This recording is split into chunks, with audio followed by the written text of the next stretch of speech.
Why hello there. So today we are going to do a tag called All About the Titles book tag, and this was originally created by Only If for a Page, and I will link their video down below if you want to check that out as well. So the first question is a book with a one-word title. So Goblin by Josh Malerman. That is one of my favorite Josh Malerman books. It's awesome if you haven't read it. It's like several different stories about this town called Goblin put into one book, and it's pretty great. So the next one is a book with a phrase in the title. There is a book called Come With Me by Ronald Malfi. It is on my TBR. It is on my bookshelf. I haven't read it yet, but I intend to in the near future, hopefully this summer, if not possibly the fall. We all know how TBRs go. So, you know, there are like 3 books in that top left corner that I need to read. So many books, not enough time. So the next one is a book with a sentence in the title. And so I just read this book, and it's called The Well-Lived Life, a 102-year-old doctor's 6 secrets to health and happiness at every age. And that's by Dr. Gladys McGarry. It's about a lot of like having positivity and just the way that you perceive things and how you look at situations, you know, where just a healthier way of mentally, physically, and spiritually being. And there's a lot of like cool tips and tricks, and talks a bit about like how dreams can tell you stuff if you only pay attention. I think that's always fascinating. I've always had a fascination with dreams and whatnot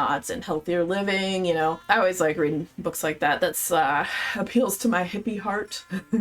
So the next one is a book with a name in the title. That is one of those 3 I was talking about that are in the top corner of my shelf up there. Alice by Christina Henry. That is a book that's kind of like a retelling of Alice in Wonderland that's in a horror vein, and it sounds real creepy and weird, and it's like she escapes a mental asylum or it burns down or something like that. That's one I want to read soon. That's gonna happen this summer. A book with a made-up word in the title. So I was having a hard time with this one, and I'm like, a made-up word, and then I thought I'll have the book Piranesi, and that's not really a word, it's someone's name, and it's kind of a made-up word, so I went with Piranesi by Susanna Clarke. That's a weird book. It's pretty great. I read it quite a bit ago. It's like a weird liminal, interdimensional type book with a very strange story. And the next one is a book with a pun in the title. So I think this is a pun. I think there's a book. It's called Spineless, and it's by Julie Burward. And it's about jellyfish, because jellyfish are spineless and have a spine. I thought that was a pun. That is my answer. That was kind of a hard one. The next is a book with a title that describes it well. Daughter of the Moon Goddess by Sue Lin-Tan, because it is a book all about the daughter of the moon goddess. So I thought that described it well. And then the next one following that is a book with a title that doesn't describe it well. And there's a book I read that I even like questioned when I was like, if anyone knows what this title means, please tell me, because I did not understand. I understood the first word. That made sense. But then there was another word, which I'm going to tell you guys in a minute. And it just didn't make any sense of why that was the title. It was a great book. I really liked it. It was Tripping Arcadia by Kit Mayquist. I understood the part of tripping because, you know, there's some drug use in it and people trip out. But the word Arcadia, I don't think was ever mentioned in this book. I didn't know if it was like the name of a place, of a certain type of like plant and experience, or what. Like, it didn't make any sense to me. That is the one that did not describe it well at all, but still a great book. So now is the part of the video where I'm supposed to tag people. If you've been around the channel, you know I'm super weird about it, and I never do. Like, once in a blue moon, I might. But if you enjoy this and you want to do the tag, consider yourself tagged. And if you are a fan of tag videos, the next video coming up will be another tag video, so stick around, check it out. And if you had fun hanging out today, hit that subscribe button, come back, see me again, and we'll talk about more bookish things and weird stuff.